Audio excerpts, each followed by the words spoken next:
you ready, my brave girl? Bite. There's a really dark joke in the last episode of the John Adams miniseries. Let me set the scene. John Adams' daughter is having major surgery done at home, because that's where surgery was done back then. John and his wife Abigail are downstairs in their living room, and they're terribly worried. John Adams is pacing, and then this happens. Oh, for God's sake, John, sit down. Did you catch that? Abigail Adams says, "For God's sake, John, sit down." And if you don't get the joke, it's a reference to this. Thomas, for God's sake, listen to me. This is from 1776, a musical about the Declaration of Independence. For decades, this was the definitive pop culture portrayal of John Adams, played here by the great William Daniels.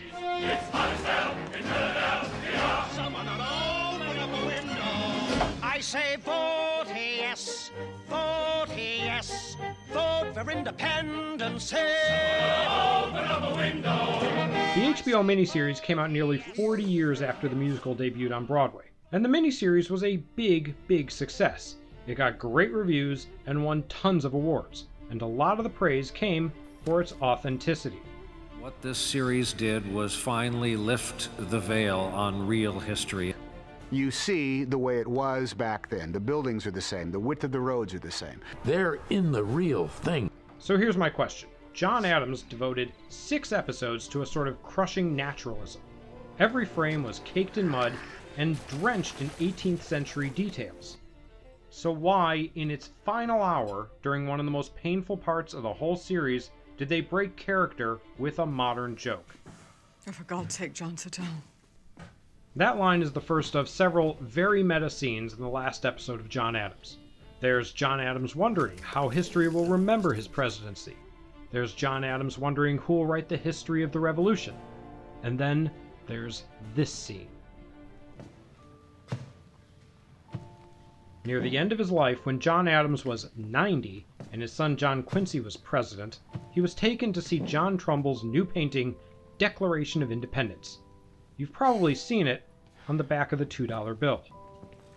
Anyway, according to the miniseries, John Adams didn't like it. Does the painting do you justice?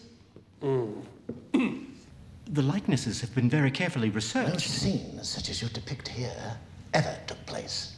There was not one moment or one day when all the delegates from the Congress gathered to record their signatures. Your subjects were scurrying in and out of Philadelphia all summer long, affixing their names to Mr. Jefferson's hallowed parchment whenever they happened to be in town. It is very bad history. There's a lot going on here, but let's start with the strangest. This scene simply never happened. In real life, John Adams did see the painting, but his only comment was about a door in the background. All of his complaints, bad history, were pure fiction. So that means that this is a made-up scene where a real person is criticizing a made-up scene about real people. And for the record, even the painting you see isn't exactly real. It's been modified to include the likenesses of actors like Paul Giamatti and Tom Wilkinson. It is very bad history. To understand this scene, let's go back to 1776, the musical. I say vote yes. Down, John. Vote for independence. The plot of 1776 is about John Adams convincing the Continental Congress to vote for independence. And it ends with exactly what HBO's John Adams was complaining about. Pennsylvania, Dr. Benjamin Franklin. All the delegates are called, one by one, to sign the Declaration, right then and there on July 4th.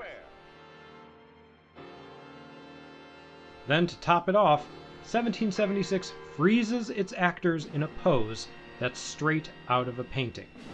This happens in both the movie and the stage show.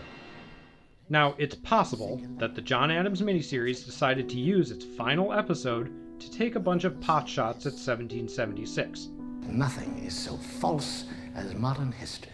But I think there's more going on than just that. When John Adams complains about the painting, he's letting us know that no matter how authentic it may seem, this isn't history, but it is art. And it's become increasingly easy to confuse the two. Take, for example, Alexander Hamilton. My name is Alexander Hamilton. Everything about Hamilton requires a certain suspension of disbelief, from the modern language to the live performance to the brilliant recasting of the Founding Fathers as people of color. Most obviously, it's a musical, and a musical always exists within its own world. History has its eyes on you. Not only that, Hamilton directly addresses the issue of authenticity. One of its main themes is how history gets written. Let me tell you what I wish I'd known when I was young and dreamed of glory. You have no control. Who lives, who dies, who tells your story.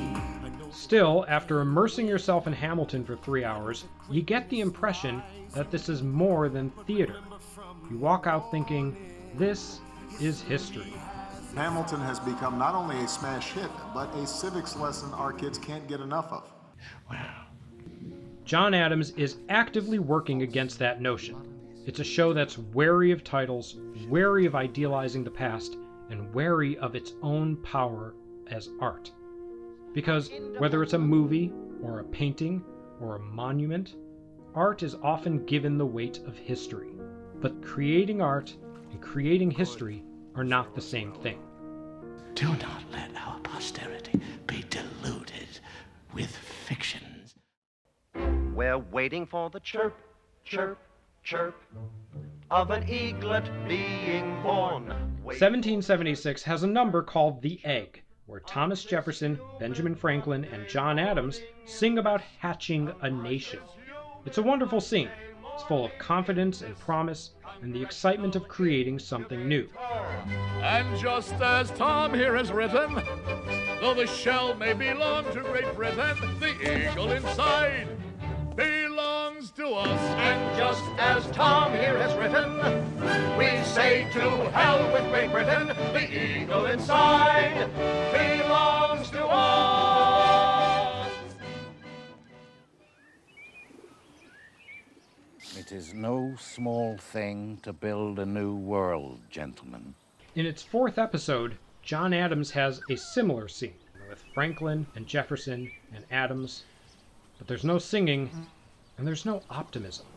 We have our republic. We must endeavor to keep it, if we can. The show may be recreating history, but at the same time, it's questioning whether it should. I am increasingly persuaded that the earth belongs exclusively to the living, and that one generation has no more right to bind another to its laws and judgments than one independent nation has the right to command another.